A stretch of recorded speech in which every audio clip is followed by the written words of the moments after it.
រឹងមាំជីវិតមនុស្សម្នាក់មានរឿងច្រើនណាស់ហើយរឿងខ្លះធ្ងន់ធ្ងរពេករហូតអាចធ្វើឲ្យអ្នកស្ទើរតែលែងចង់រស់ទៀតក៏មានអ្នកណាក៏មានរឿងដែរអ្នកខ្លះមានបុណ្យច្រើនក៏មិនសូវជួបរឿងច្រើនទៅចំណែកឯអ្នកខ្លះសាងកម្មមិនសូវល្អច្រើនក៏ជួបតែរឿងអកុសលបន្តកន្ទុយគ្នាមិនចេះចាប់មិនចេះហើយជីវិតតែងជួបរឿងល្អខ្លះមិនល្អខ្លះជារឿងធម្មតាកុំកើតទុកពេកអី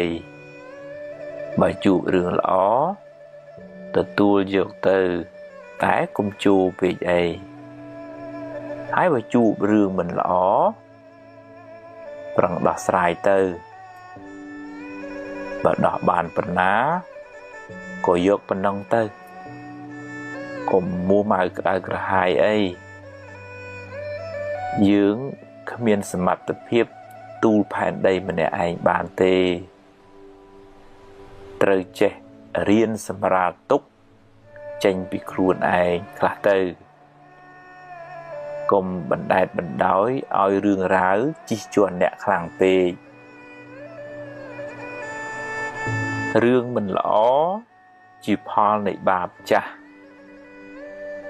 រីឯភាពមួម៉ៅក្តៅក្រហាយជាបាបថ្មីដែលធ្វើឲ្យអ្នករឹងរឹតតែក្តៅក្រហាយរឹងរឹតតែកើតទុក្ខបន្ថែមទ្រាំទៅថ្ងៃមិនចេះតែក្តៅរហូតទេគង់នឹងជ្រេទៅភ្លើងក៏មិនចេះតែឆេះរហូតដែរគង់តែនឹងរលត់ទៅយប់ក៏មិនចេះតែងងឹតរហូតដែរគង់តែមានថ្ងៃរះពេលព្រឹកឡើងជីវិតមិនចេះតែជួបរឿងអាក្រក់រហូតទេគង់តែមានការប្រសើរឡើងបើអ្នកមិនទាន់អស់សង្ឃឹមងើបឡើងតស៊ូឡើងវិញហើយសាងអនាគតជាថ្មី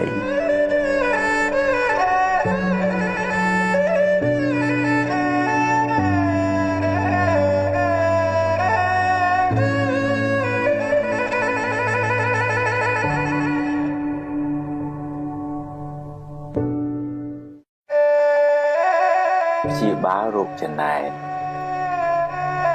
ពេលឃើញគេបានជោគជ័យ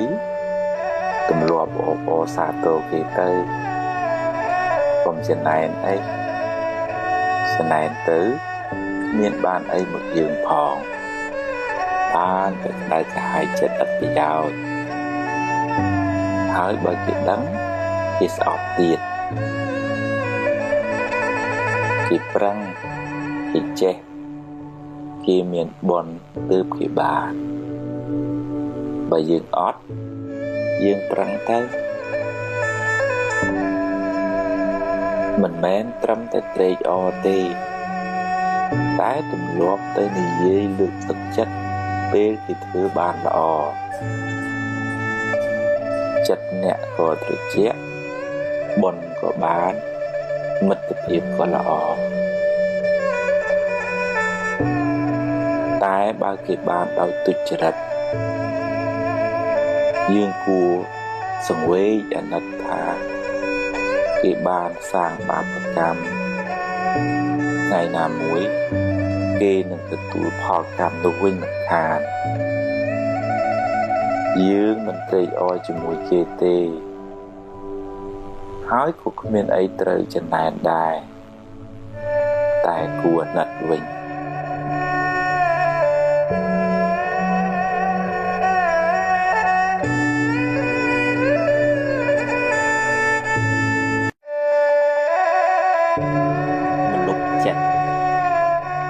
ចិត្តល្អ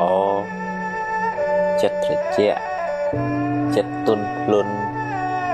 ចិត្តមានមេត្តាចិត្តរីករាយ ចិត្តត្រេកអរចំពោះសេចក្តីសុខរបស់អ្នកដទៃចិត្តមិនសូវស្មុគស្មាញចិត្តលះដាច់ស្រឡះចិត្តធ្ងន់ចិត្តចេះអត់ឱនយោគយល់ចិត្តភ្លេចរឿងមួម៉ៅចិត្តចងចាំរឿងល្អរឿងបុណ្យកុសលចិត្តក្លាហានហ៊ានទទួលរឿងល្អក្តីមិនល្អក្តីចិត្តតស៊ូចិត្តព្យាយាមចិត្តមិនចុះចាញ់ចំពោះឧបសគ្គចិត្តមានក្តីសង្ឃឹមចិត្តមិនប្រកាន់ហួងហែងខ្លាំងចិត្តហ៊ានទទួលស្គាល់ការពិតនៃជីវិតចិត្តមិនសូវព្រួយបារម្ភចិត្តមិនសូវមានទុក្ខកង្វល់បើធ្វើចិត្តដូច្នេះបានអ្នកនឹងបានសេចក្តីសុខច្រើន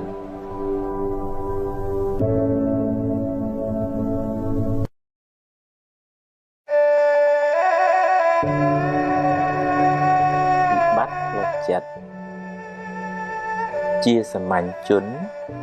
គ្មាននរណាម្នាក់ដែលថាអត់បញ្ហាផ្លូវចិត្តនោះទេគ្រាន់តែតិចច្រើនតាមកម្រិតនៃការអប់រំចិត្តរៀងខ្លួនចិត្តមានវិបត្តិព្រោះចិត្តសម្បូរមេរោគដូចជាមួម៉ៅក្តៅក្រហាយឆេវឆាវខឹងក្រោធភ័យព្រួយបារម្ភស្ដាយសំណោះគិតច្រើនស្មុគស្មាញមិនដាច់ស្រេចជាប់ជំពាក់ហួងហែងច្រើនតំណែងឈ្នាននេះលោភលន់ហួសហេតុជាដើមបើមិនទាន់ឈឺខ្លាំងទេ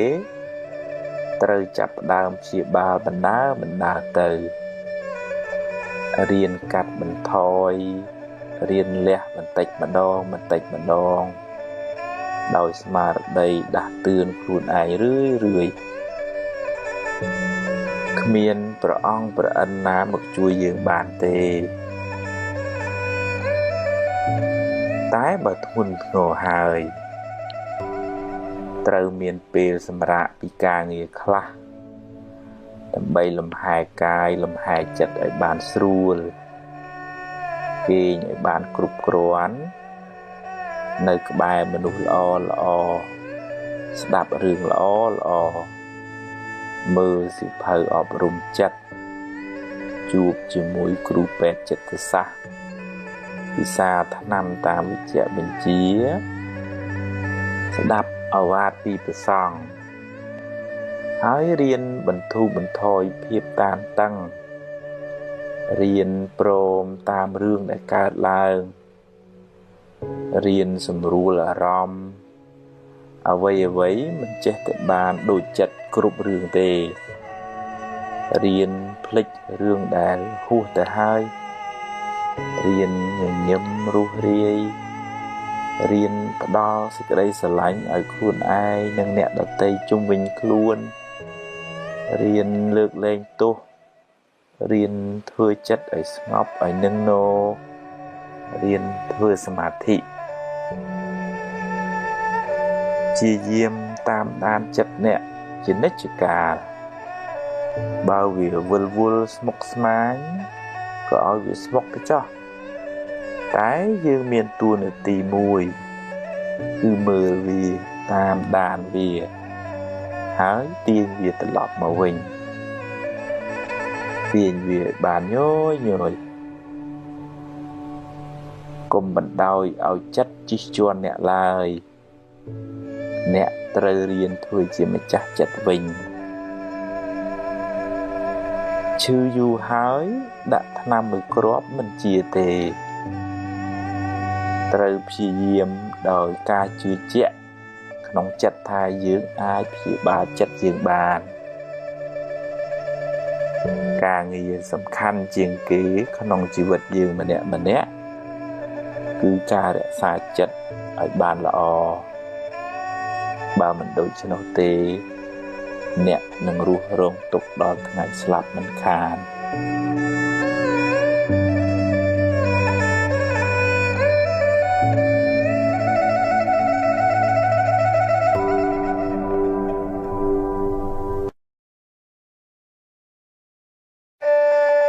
ឈឺមិនដឹងខ្លួន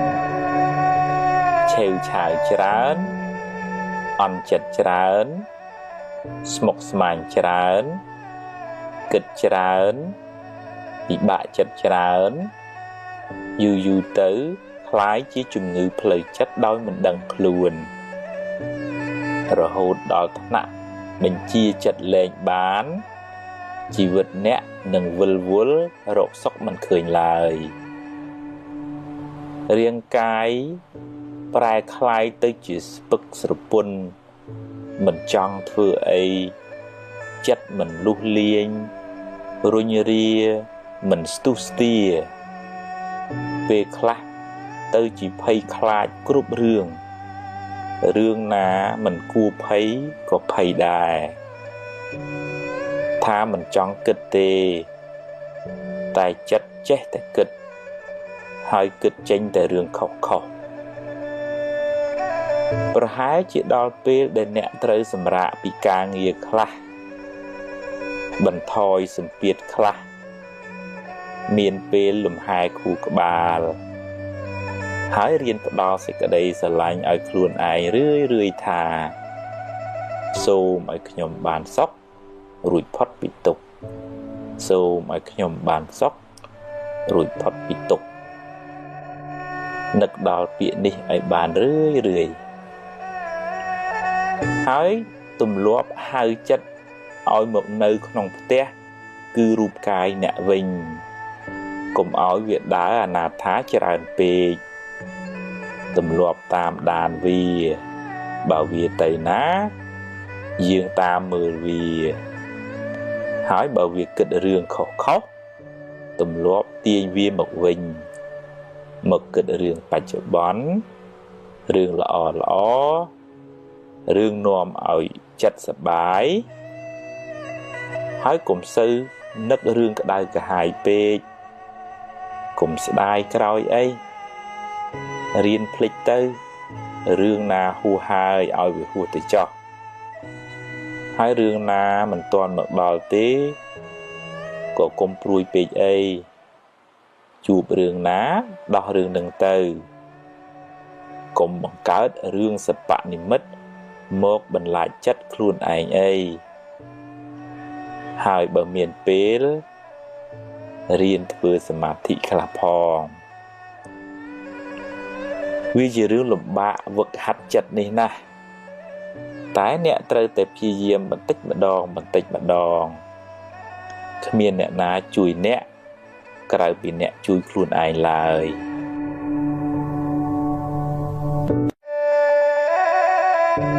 ខ្លាចបារម្ភពេកខ្លាចពេកនាំឲ្យចិត្តអ្នកវិលវល់មិនសូវបានសុខទេពេលខ្លះមិនទាំងមានរឿងអីផងឬរឿងនោះតូចតាចណាស់តែបែរទៅជាស្លន់ស្លោគិតរឿងមួយចេញរឿង100ហើយដេកកើតទុកផ្ដាយយូរទៅអ្នកនឹងរស់នៅក្នុងភាពភ័យខ្លាចរហូតគ្មានអ្នកណាល្ងងទៅដេកភ័យខ្លាចថ្ងៃរះនោះទេរះលិចជារឿងរបស់ថ្ងៃយ៉ាងណាមិញរឿងល្អរឿងអាក្រក់តែងកើតមានជាធម្មតាគ្មានអ្នកណាជៀសរួចទេហើយអ្នកមិនអាចបង្គាប់បញ្ជាវាបាន 100% ឡើយប្រឹងប្រែងទៅប្រយ័ត្នប្រយែងទៅតែបើវាមិនបានដូចចិត្តទេក៏កុំមួម៉ៅពេកអីដោះស្រាយទៅកុំទម្លាប់នាំខ្មោចមកលងចិត្តខ្លួនឯងអីខូចខួរក្បាលអស់ហើយកុំប្រកាន់ពេកកុំហួងហែងពេកកុំគិតថាអ្វីត្រូវតែបានដូចចិត្តឡើយមិនអាចទេ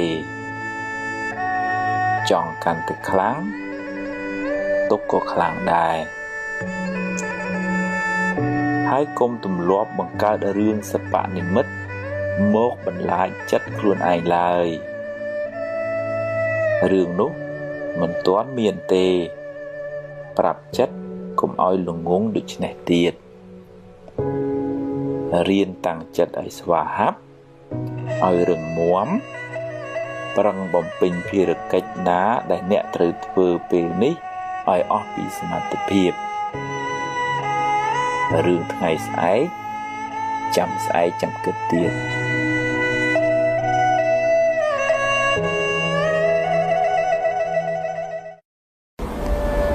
ថ្ងៃនេះអាត្មានឹងអានសៀវភៅអប់រំចិត្តឈានទៅមុខ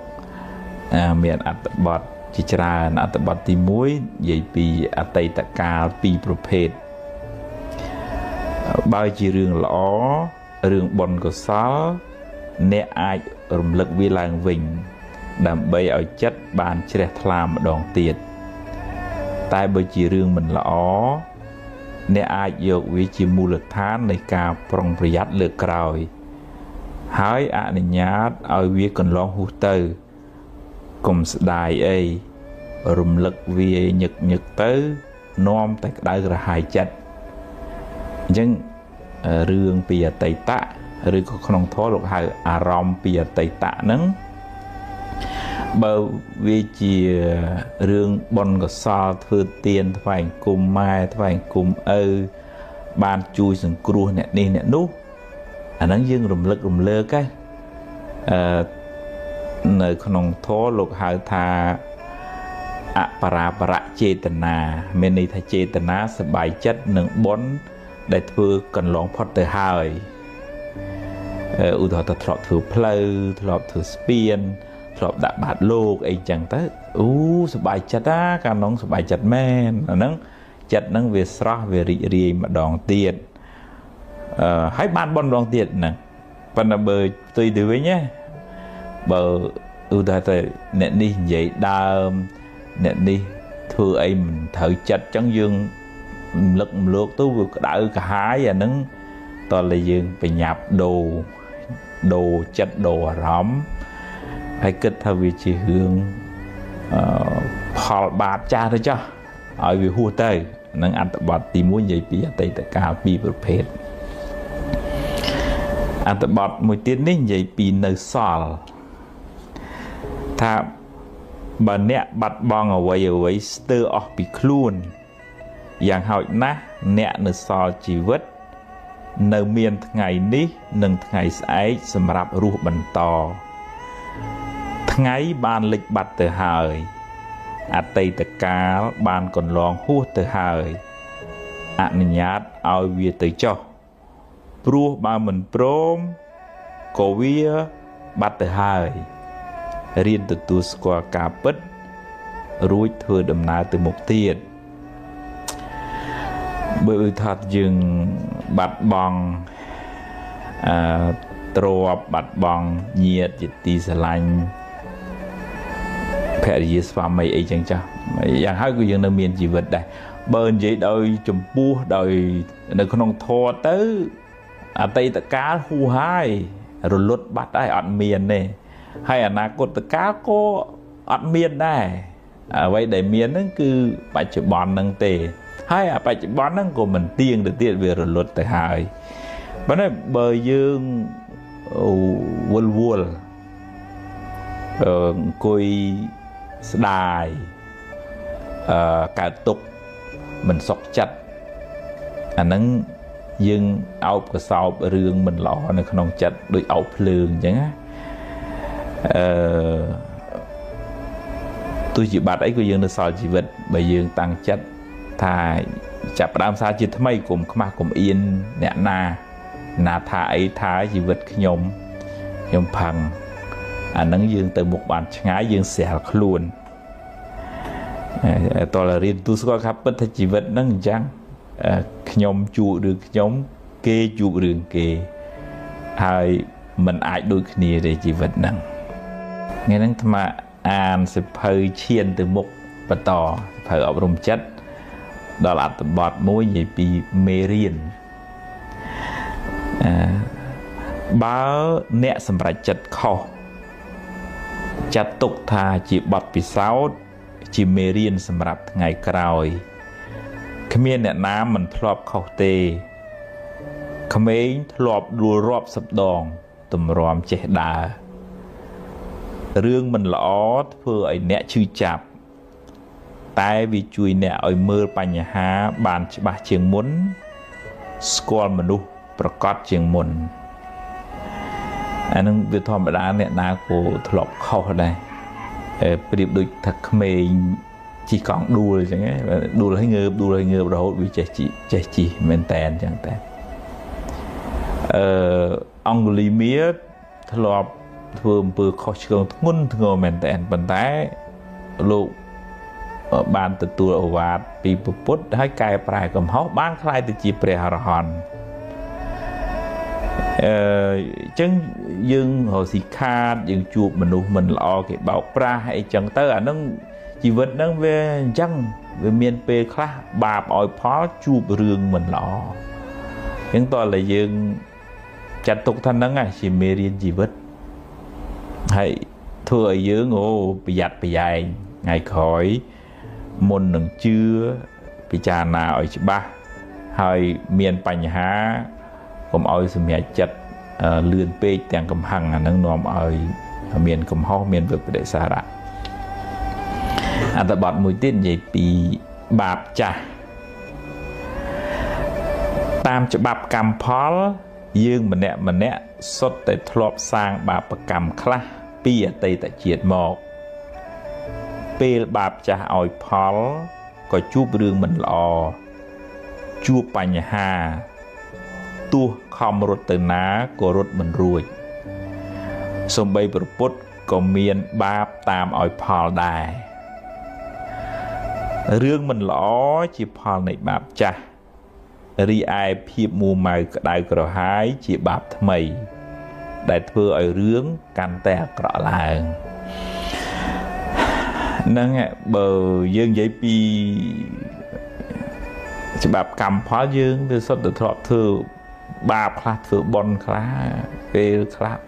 បុណ្យឲ្យផលជួបរឿងល្អទៅពេលបាបឲ្យផលរកស៊ីខាតទៅគ្រោះថ្នាក់ចរាចរណ៍ទៅគេបោកអីចឹងទៅអាហ្នឹងវាមានពេលដែលបាបឲ្យផលអញ្ចឹងហើយបើក្នុងពុទ្ធសាសនាសំដែងថារឿងបាបកម្មហ្នឹងធ្វើឲ្យរត់ណាក៏រត់មិនរួច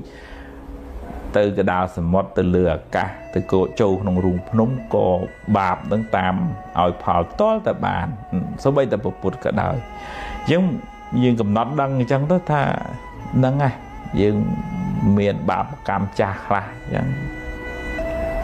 ជួបឲ្យដោះស្រាយហើយទៅមុខទៀតកុំសំពីសំពោងអាហ្នឹងទើបមិនសូវធ្ងន់ណាអត្ថបទមួយទៀតនេះនិយាយពីជំពាក់គេមកសេរីអត្ថបទនេះសុទ្ធតែនិយាយពីរឿងកម្មផល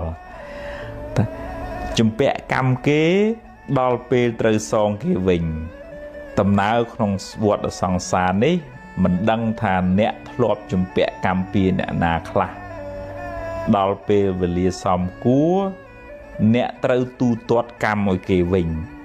ហើយថែមទាំងឲ្យការគេផងអានឹងដូចខ្ចីលុយធនាគារអញ្ចឹងនឹងតែឲ្យការគេថែមពេលបាបឲ្យផលរួចហើយកម្លាំងបាបនោះក៏ធូរស្បើយខ្លះដែរតែបើអ្នកកើតទុកមួម៉ៅនឹងរឿងអាក្រក់នោះបាបនោះនឹងកើនកម្លាំងថែមឡើងវិញ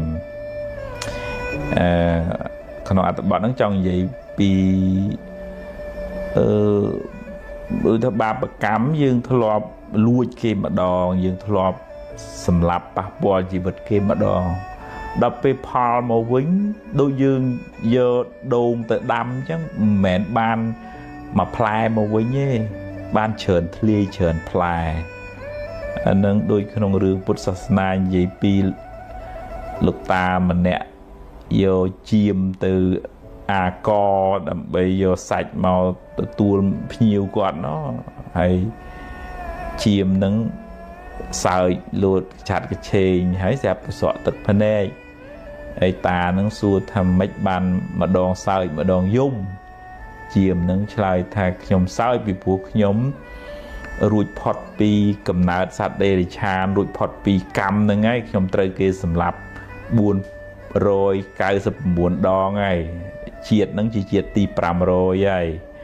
hồi pin nâng tới nhom pot pi cầm nát chỉ sạch để trà này hay cho hạt ấy ban chỉ chìm ảnh dung chìm nâng lại ta nhom dung rùa ảnh nát lục ta ấy na vì pru nhom bị đớm còn thọp sầm lạp sạch chìm đôi lục ta anh đang đợi sạc nhom sầm lạp nâng ban nhom trời lẹ nở rùa hay một cả chia sạch chìm hắn trời kia sầm lạp buồn rồi cài sầm buồn đón pram rồi tầng chuyện nâng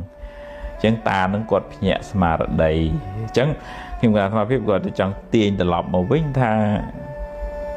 chim nâng sầm lạp kia mà đón á phần là đọp về trời kia sầm lạp vinh pram rồi đón tầng chuyện nâng chẳng bà bậc cam nâng về miền về khác ao Paul chẳng hơi ao Paul về khác tuôn kia ở đôi kia tề chỉ vật nâng bật thạch cào máu không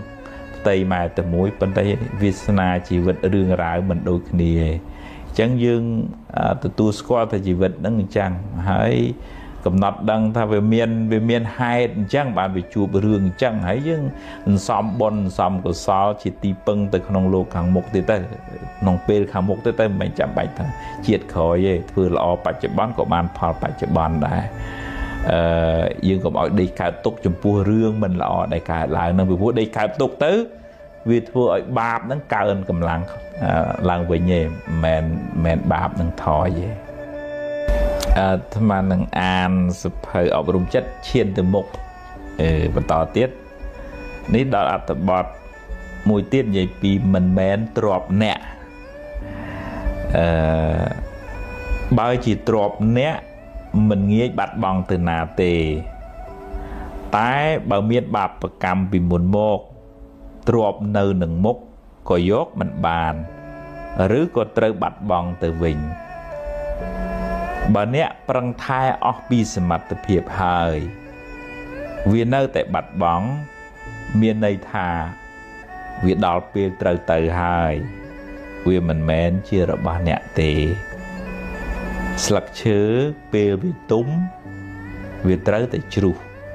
ទោះបីអ្នកខាត់អង្វរក៏វាមិនស្ដាប់ដែរអានឹងក្នុងន័យមួយដូចថាបើយើងថែរក្សារបស់ហ្នឹងវាអស់ពីចិត្តពីចង់ហើយហើយវានៅតែបាត់អាហ្នឹងយើងត្រូវទទួលស្គាល់ថាខ្ញុំប្រឹងថែអស់ហើយបើយើងមិនបានថែឲ្យបាត់អាហ្នឹងមកពីយើងបាបបច្ចុប្បន្នមិនមែនបាបអតីតទេវាផ្សំគ្នាដែរហ្នឹងនោះខ្ញុំគណថាភាពធ្លាប់ចាំរឿងមួយពីមុនសម័យលោកពោត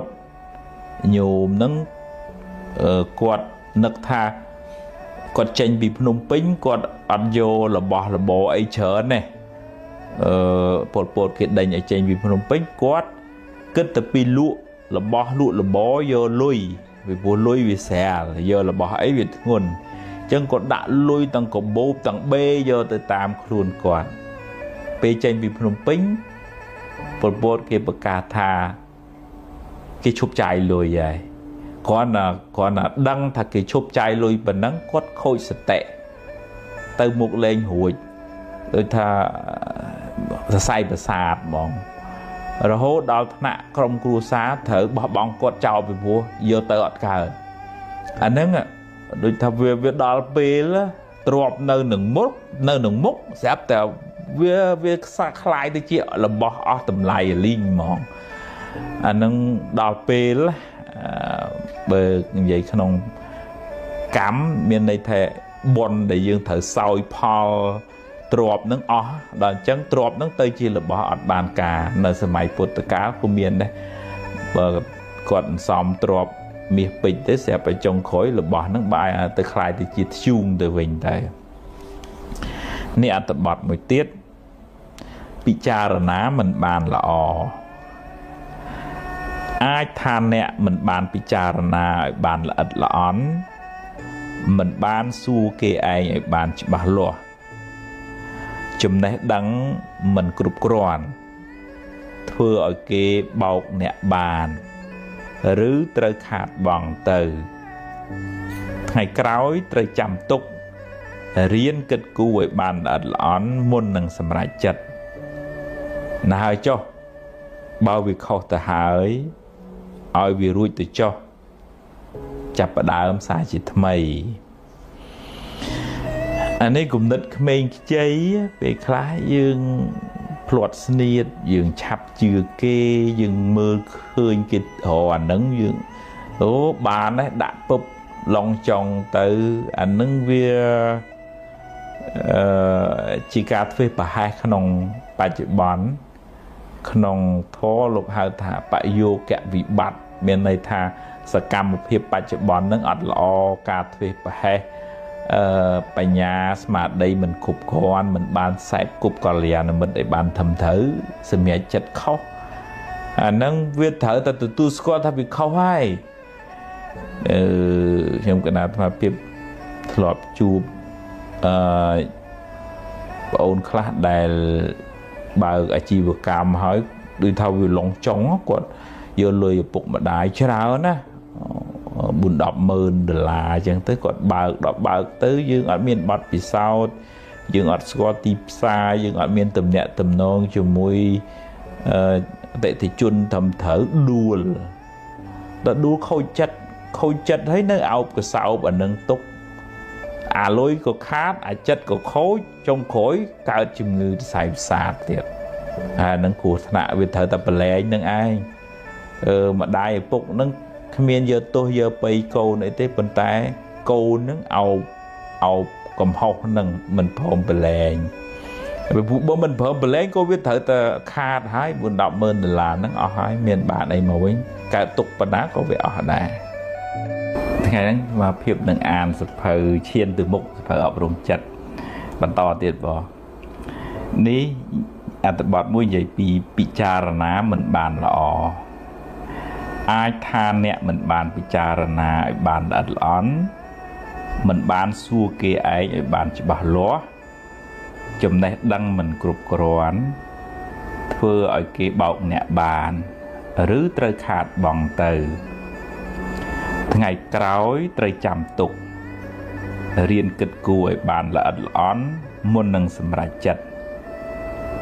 ណាហើយចុះបើវាខុសទៅហើយឲ្យវារួចទៅចុះចាប់ផ្ដើមសារជាថ្មីនេះអត្ថបទហ្នឹងនិយាយពីថាយើងវានៅក្មេងខ្ចីចំណេះដឹងបទពិសោធន៍ហើយក៏ចាប់ផ្ដើមមុខរបរការងារទៅវាត្រូវខាតវាត្រូវបង់វាជាធម្មតាវាតែងតែអញ្ចឹងឯងអញ្ចឹងយើងយកអ្វីដែលជួបប្រទះហ្នឹងជាមូលដ្ឋាននៃការសម្រេចចិត្តពេលក្រោយហើយយើងទៅមុខទៀតកុំដេកអោបកសោបរឿងមិនល្អហ្នឹងធ្វើឲ្យយើងទៅមុខមិនឆ្ងាយទេនេះអត្ថបទមួយទៀតនិយាយពីកំហុស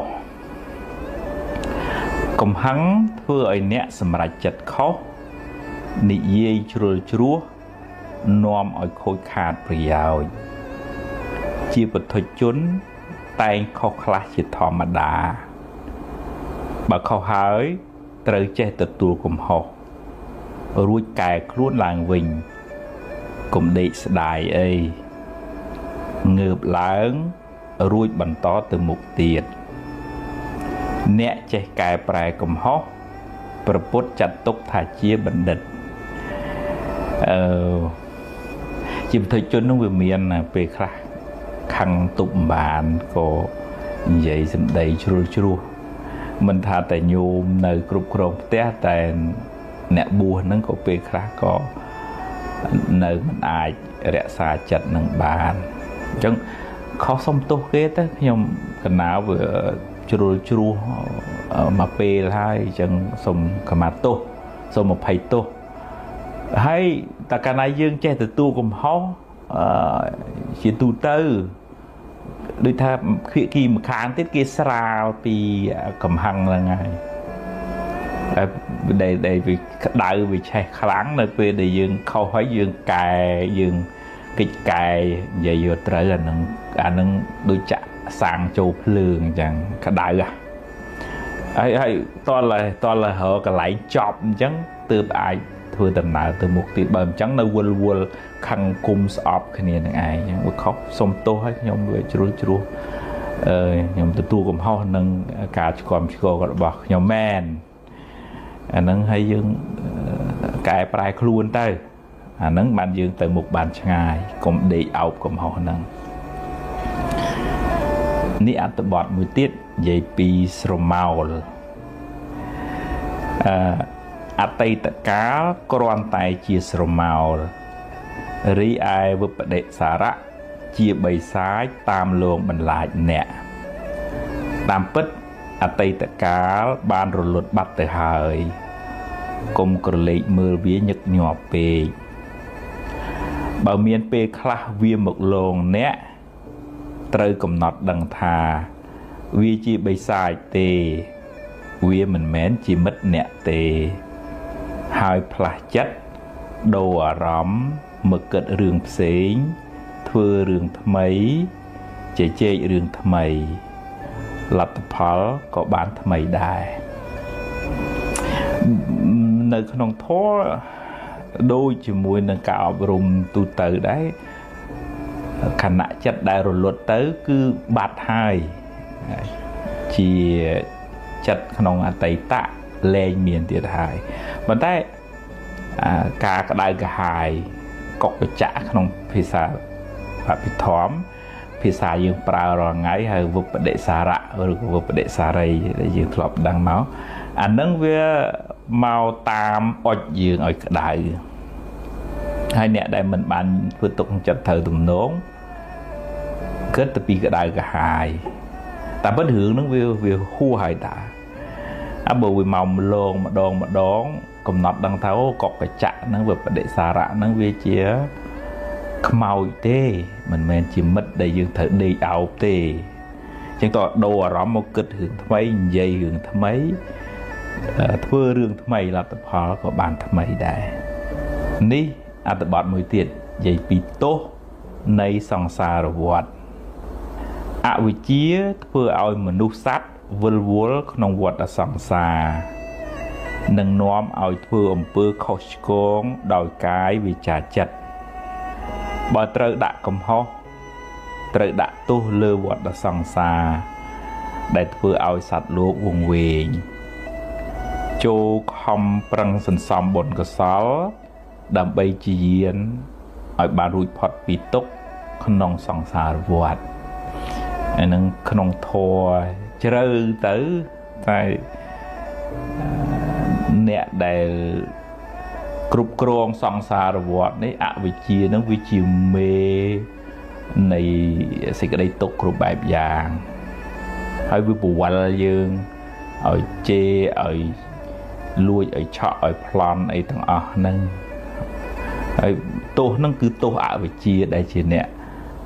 គ្រប់គ្រងសង្សារវដ្តហ្នឹងអញ្ចឹង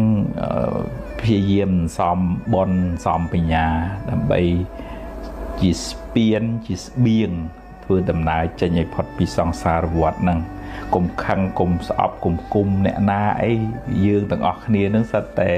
ជាអ្នកទោសសង្សារវដ្តដូចគ្នាទេនេះអត្ថបទមួយទៀតនិយាយពីអនត្តាបើនិយាយដោយបរមត្ថគ្មានអ្វីជារបស់យើងឬជាខ្លួនយើងទេដែលយើងហៅថាអនត្តារូបក្តីចិត្តក្តីកើតរលត់ទៅតាមហេតុរបស់វាជាដំណើរនៃធម្មជាតិសុទ្ធសាធការយល់ច្រឡំដោយអវិជ្ជាថាមានយើងមានគេនាំឲ្យមានការប្រកាន់ហួងហែងដែលជាហេតុនៃសេចក្តីទុក្ខទាំងឡាយរៀនលះបង់នៅសេចក្តីប្រកាន់ថាមានខ្លួនអ្នកនឹងបានស្រាលពីទុក្ខទាំងពួងអានឹងធម៌ជ្រៅហើយដូចថាសង្ខារស្អីស្អីទាំងអស់រួមទាំងយើងរួមទាំងគេរួមទាំងភពលោកខាងក្រៅហ្នឹងវាកើតពីហេតុពេលណា miền hái với đôi chỉ kiêng này miền ở sào prey chứ chỉ kiêng có trẻ tới bên nào prey có lót tới dạng đó chỉ vật dương ở đây chỉ vật kia ở đấy to là miền hái từ ai nơi bắt tò bán rồi có to là miền hái từ một nụ nước ai từ vậy từ thưa lọ thưa khó nó với miền hái khục khó vì chùm rung màu dương ai màu riêng màu đạp thò này bán có miền ục bạn này xay xòm màu hay nè để từ chê kế nó có miền ục bạn này xay xòm màu đầm bay chê kế hái xòm bạp mày đòi qua ca sạp cúc qua ca bị trà nà chị đàm hãy dương miền hai ục bạn này xay pìa tây tạ máu bàn sạp cúc lò tiết hãy có bàn đạp bàn riêng bàn vô làm pi thó nắng dương xòm bồn tại chăng ạ vua vua song kha nắng cứ mình thật được còng cả một cọp chìa bà dương là bằng cả bạc can tích mà đòn từ dương bàn thu bài pi xịt đây tục anh ấy tập bọt mùi tiền xá chít mày bạc lan pel khá cuồng hụt lỡ trâu trò lọp còi quỳnh rương không chỉ vật có đôi khỉ pe khá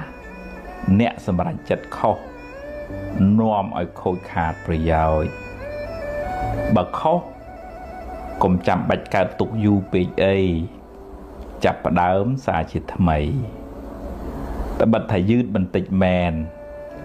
tại cung pro sao chiêng để dùng hỏi mình bàn thừa vậy sao nắm lưu tại thừa ở chia chùm ngữ bà nhà há chia rương lùm bà tại việc thừa ở nẹ school bị phục lốt canh tới cho bà anh đang việc thòm đá bơi nhiệt nhộm thật là bạc lán đằng chôl chùa hùa pleu hãy thấy thật lọt máu cào với tới dương từ lùa mạch bán bờ về hùa đời những rương không gì vật nó có chẳng đá về miền Tây khá chua khôi khá tới chẳng cũng đi cả tục dù về ấy ta lọc khỏi chạp đá mà đó tiết anh ấy từ vừa xa luôn mà bây giờ nơi áo nó vừa ngôn đó hay về cả tục luôn ai nâng ai mà bây giờ nhóm mà nâng an sẽ phải ọc rôm chất chiên từ mục và hay nâng cho mùi nâng cả thì bài khá là thế đó bọt mối gì bị chia mình ruột thà nẹ ná của miền Pành Hà Đài tờ ná của kịch mình ruột chỉ rương thò mặt đà này chỉ vật sốc túc chầm nành khát chua bọt chia sạch chạ thò mình ái pro cái bàn bà chụp hơi bằng đọc từ bỏ đọc hơi đào từ một tiệt cùng sở tu rương xâm pin xâm bố bê nguồn nè từ mốc mình ngại tê anh ấy vậy vì đối tha hướng nẹ ná của miền đây hay nhận nhôm khác cứ ôi ta ai ơi bạn là mạch của chụp tục trởn trên kê nó về thòm bà đá đấy nè đi chụp hướng đi nè nuôi chụp hướng nu bởi dương miền sầm pi bon trởn tới dương chụp hướng lọ trởn bởi dương khoa bon đấy với chụp bánh hao và bà nó rương sạch luôn nó về xong sầm pi cầm xì nền chăng nó về thơ mạch đó xé chứ từ dương tự tội từ tại tới cô kim bán chui ấy mà rây pun tục bà dương bán đi đây men tại dương không đó sẽ luôn ai nhưng ai tục nâng đôi niềng bà đà cha chứ tục ngôn tới bên này trong cõi lúc phận cho rừng bắn đó sẽ bánh há bán chỉ bây giờ là hòn tây xào vẽ bỏ bột tơ nâng to là tha tua score là những chỉ vật nó về chẳng ấy lẽ bong ca bạc can là nâng từ mình phải cả tục làng នេះអត្ថបទមួយទៀតនិយាយពីមិនដូចគ្នាកុំចាំបាច់ប្រៀបធៀបគ្នាអីគេជួបរឿងគេយើងជួបរឿងយើងមិនដូចគ្នាទេម្នាក់សន្សំកម្មមករៀងខ្លួនបើមានកម្មមិនល្អច្រើនក៏ជួបបញ្ហាច្រើនបន្តកន្ទុយគ្នាបើជួបរឿងណាប្រឹងដោះរឿងនឹងទៅបើលំបាកខ្លាំងសុំជំនួយគេខ្លះមកកុំរអ៊ូរទាំច្រើនពេកអីមិនបានអីមកវិញទេបានតែមួម៉ៅថែមហ្នឹងហើយចឹងហ្នឹងដូចថាយើងមិនដូចគ្នាសេចក្តីអធិប្បាយហ្នឹងប្រហែលនឹងអត្ថបទមុនដែរដូចថាអ្នកខ្លះស្គមអ្នកខ្លះថតអ្នកខ្លះមានអ្នកខ្លះក្រអញ្ចឹងវារឿងវាខុសគ្នាអញ្ចឹងយើងមិនបខំឲ្យដូចគ្នាមិនបានទេបខំខ្លាំងកើតទុកកាន់ខ្លាំងដែរយើងមានតែប្រឹងសាងបុណ្យដើម្បីបានប្រសើរទៅមុខទៀតទេចំណែកនន្ទាគេមិនបានអីមកវិញទេបាទនេះអត្ថបទមួយទៀតនិយាយពីសម្លាប់ខ្លួនគិតមួយផ្លែតយល់ថាខ្លួនអ្នកបានផុតពីទុក្ខហើយតែតាមពិតអ្នកនឹងបន្តរងទុក្ខនៅជាតិខាងមុខបន្តទៀតហើយអ្នកបានបន្សល់ទុកនៅភាពសោកសៅដល់គ្រួសារនិងជាគំរូមិនល្អដល់កូនចៅម្យ៉ាងទៀតការសម្លាប់ខ្លួនមិនមែនជាមធ្យោបាយដោះស្រាយបញ្ហាទេជីវិតតែងជួបបញ្ហាហើយបញ្ហាខ្លះជារឿងដែលអ្នកនឹកស្មានមិនដល់ទៀតផងប្រឹងដោះស្រាយទៅដោះស្រាយបណ្ដាមួយជំហានម្ដងហ្នឹងហើយថ្មធ្លាប់ជួបញាតិញោមដែលថាសឹងថាសម្លាប់ខ្លួនគាត់មានរឿងក្នុងគ្រួសារលុយកាក់អីចឹងទៅដល់ពេលគាត់បានស្ដាប់ធម៌គាត់ចាប់ផ្ដើមប្រឈមមុខនឹងរឿងគាត់ទៅជួបនឹងម្ចាស់បំណុលគាត់និយាយពីរឿងក្នុងជីវិតក្នុងគ្រួសារគាត់ក៏ត្រូវគេបោកចឹងទៅគាត់សុំវល់គេឲ្យគេ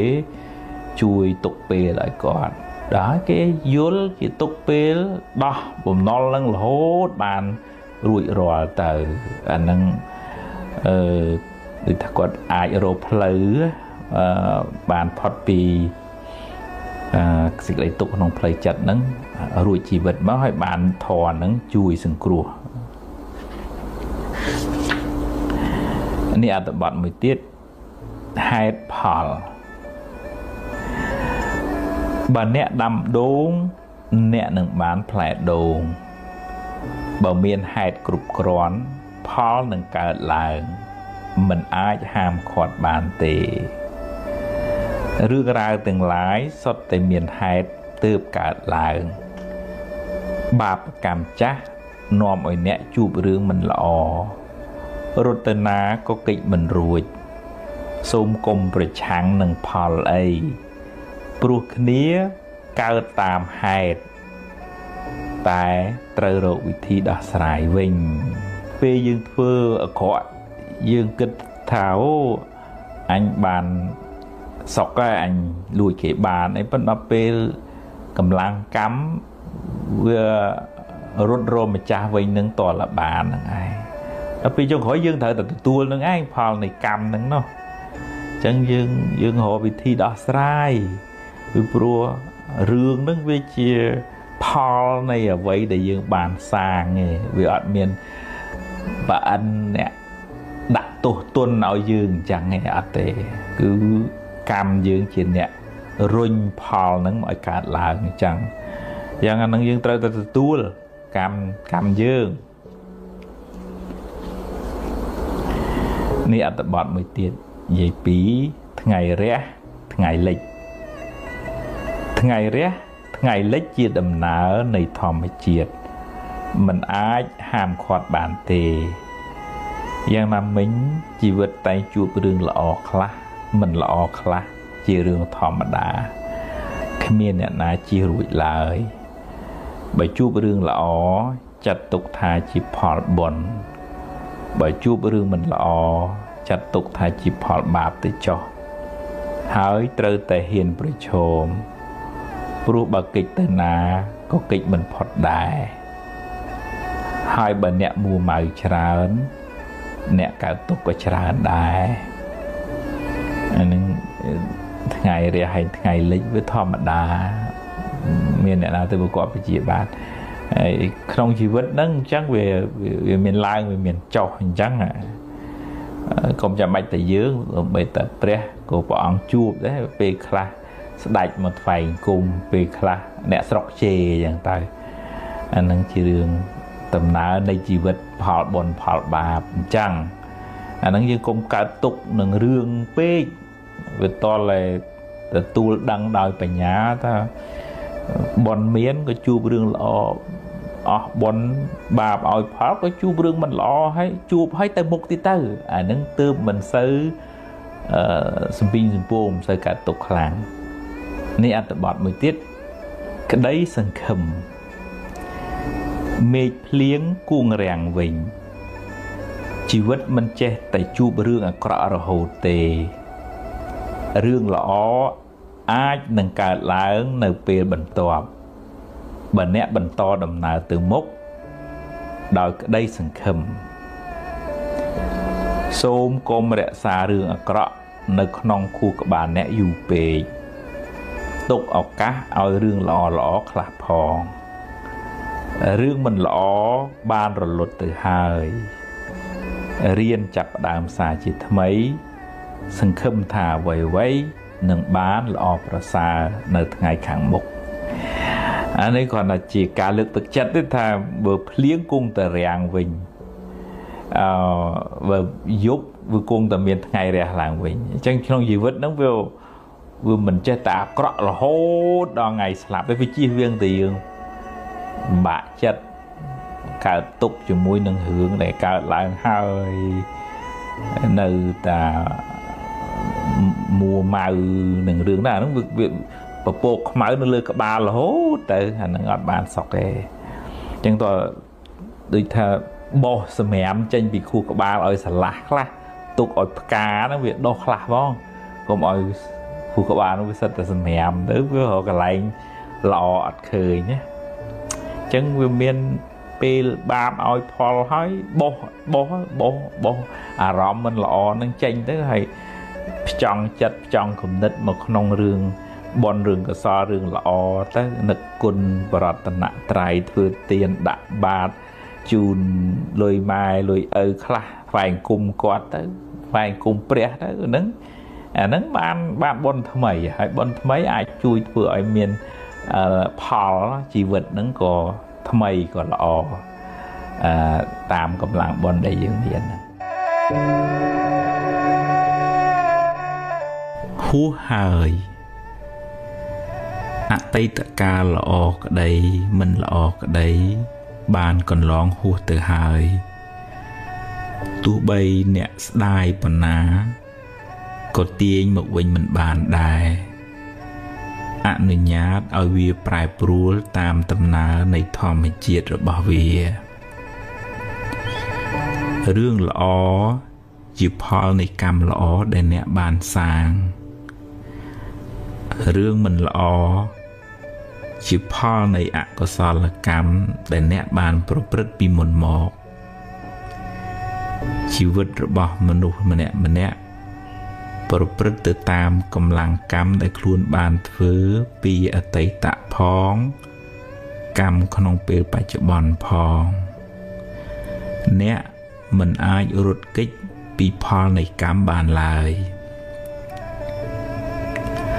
rương khá cao lãng hú bị cả sman bỏ nè hai nè khmienสมรรถភាពទៅបង្កប់បញ្ជារឿងខាងក្រៅបានទាំងស្រុងទេកម្លាំងអ្វីស្មើដោយកម្លាំងកម្មមិនមានឡើយណដ្ឋិកម្មੰសមੰពលំបើមានហេតុគ្រប់គ្រាន់ រឿងនឹងកើតឡើងអ្វីមិនមែនជារឿងចៃដន្យទេបើអ្នកបានជួបរឿងមិនល្អហើយអ្នកកើតចិត្តមួម៉ៅក្តៅក្រហាយអ្នកបានបង្កើនទុកនោះឲ្យមានទម្ងន់ទ្វេដងរឿងក៏អាក្រក់ចិត្តក៏មួម៉ៅទុកទាំងកាយទុកទាំងចិត្តណាស់ហើយចុះរឿងបានកន្លងផុតទៅហើយចាត់ទុកជាមេរៀនជាបទពិសោធន៍សម្រាប់ការសម្រេចចិត្តលើកក្រោយចាប់ផ្ដើមសារជាថ្មីគិតរឿងថ្មីនិយាយរឿងថ្មីធ្វើកិច្ចការងារថ្មីលទ្ធផលក៏បានថ្មីដែរអតីតកាលមិនមែនជាផ្ទះសម្រាប់អ្នកនៅទេវាគ្រាន់តែជាស្រមោលទេតើតែបើរឿងអតីតកាលនោះជារឿងល្អជារឿងបុណ្យកុសលអ្នកអាចចងចាំនិងរំលឹករំលើកដល់អំពើល្អនោះរឿយដើម្បីឲ្យចិត្តបានរីករាយម្ដងទៀតបានបុណ្យម្ដងទៀត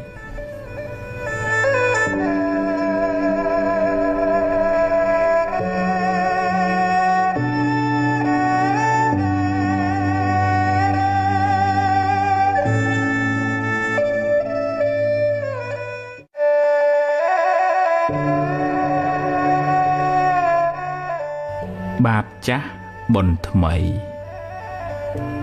តាមច្បាប់កម្មផល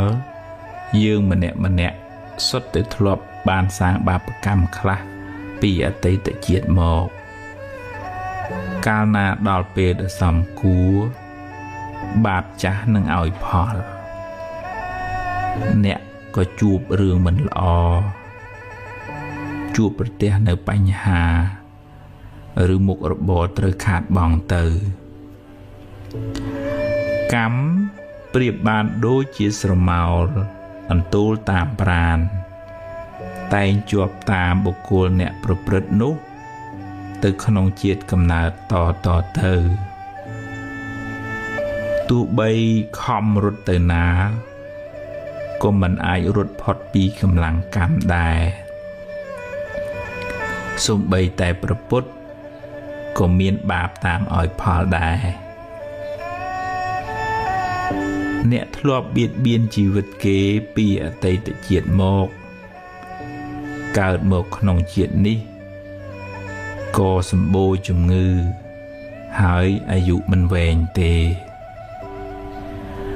អ្នកធ្លាប់កឹបកេងទ្រព្យគេនាំឲ្យរកស៊ីមិនឡើងឬខាតលងចុងឬត្រូវបាត់បង់ភ្លើងឆេះ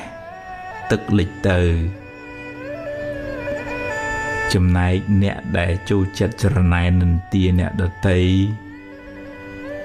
កើតមកជាតិណាច្រើនមានគេស្អប់ទៅណាមកណាខ្សត់មិត្តសម្បូរសត្រូវរីឯអ្នកចូលចិត្តខឹងមួម៉ៅច្រើនកើតមកមានរូបមិនស្អាតមុខមិនស្រស់ដូចគេតែគួរចងចាំថា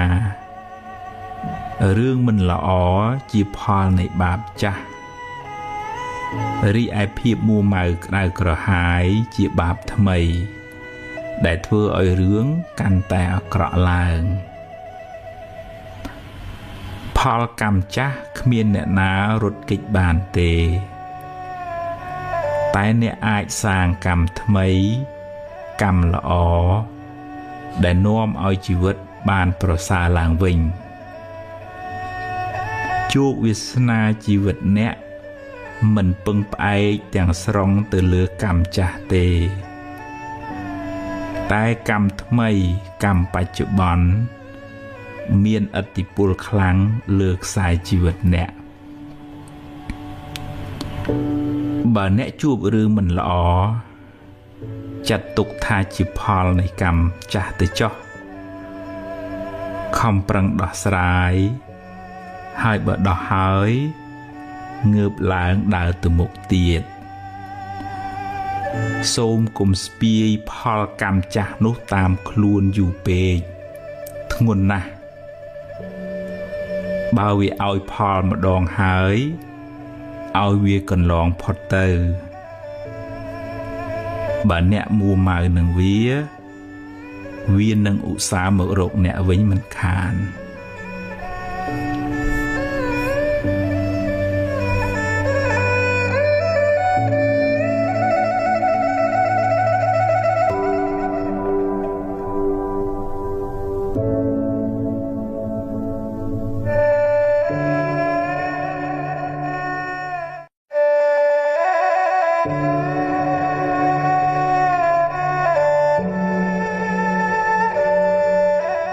ជីវិតខ្ញុំអភ័ព្វអ្នកខ្លះចូលចិត្តត្អូញត្អែរំលឹករំលើកប្រៀបធៀបហេតុអីបានជាខ្ញុំមិនល្អដូចគេហេតុអ្វីខ្ញុំជួបតែរឿងអកុសលរហូតហេតុអ្វីជីវិតខ្ញុំអភ័ព្វម្ល៉េះតើអ្នកត្អូញត្អែប្រាប់អ្នកណាគេមិនចង់ដឹងរឿងអ្នកទេហើយគេក៏មិនចង់អភ័ព្វដូចអ្នកដែរជីវិតតែមានបញ្ហាចឹងឯងតិចច្រើនតាមកម្លាំងកម្មរៀងខ្លួនគេជួបរឿងគេយើងជួបរឿងយើងប្រៀបធៀបគ្នាមិនបានទេបើអ្នកជួបបញ្ហាហើយអ្នកបែរជាទុនជ្រាយតើបានអ្នកណាមកជួយដោះស្រាយបញ្ហារបស់អ្នកគេមិនមកទទួលទុកជំនួសអ្នកទេគេក៏មានបញ្ហារបស់គេដែរបើអ្នកបណ្ដែតបណ្ដោយចិត្តអ្នកឲ្យទុនជ្រាយតាមរឿងខាងក្រៅសេចក្តីទុក្ខនឹងតាមជិះជាន់អ្នកកាន់តែខ្លាំងឡើងទ្រាំទៅប្រឹងទៅដោះស្រាយទៅបើពិបាកខ្លាំងសូមឲ្យគេជួយខ្លះទៅតែអ្នកត្រូវតែរឹងប៉ឹងត្រូវតែហ៊ានប្រឈមមុខចំពោះរឿងរ៉ាវទាំងឡាយត្រូវប្រឹងដោះឲ្យអស់ពីសមត្ថភាពដែលអ្នកមានដោះបន្តិចម្ដងហើយត្រូវចេះព្រមទទួលស្គាល់ការពិតថាអ្នកប្រឹងអស់ត្រឹមនឹងហើយរួចធ្វើដំណើរទៅមុខទៀតកុំរសេមរសាមច្រើនពេកមិនដូច្នោះទេទុកនឹងប្រមូលគ្នាមកជិះជាន់អ្នកកាន់តែខ្លាំងមិនខាន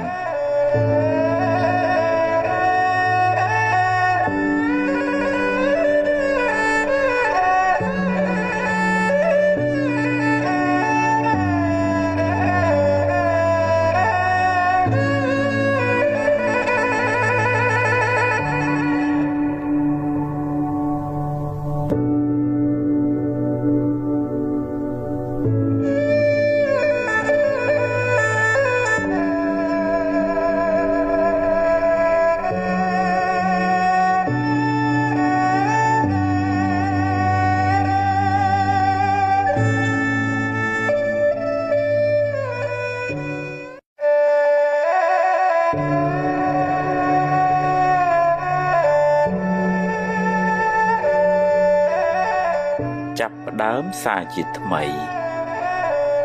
ទីបញ្ចប់នៃរឿងមួយជាចំណុចចាប់ផ្ដើមនៃរឿងថ្មីមួយទៀតសូមកុំអស់សង្ឃឹមកុំបាក់ទឹកចិត្តអីដរាបណានៅមានដង្ហើម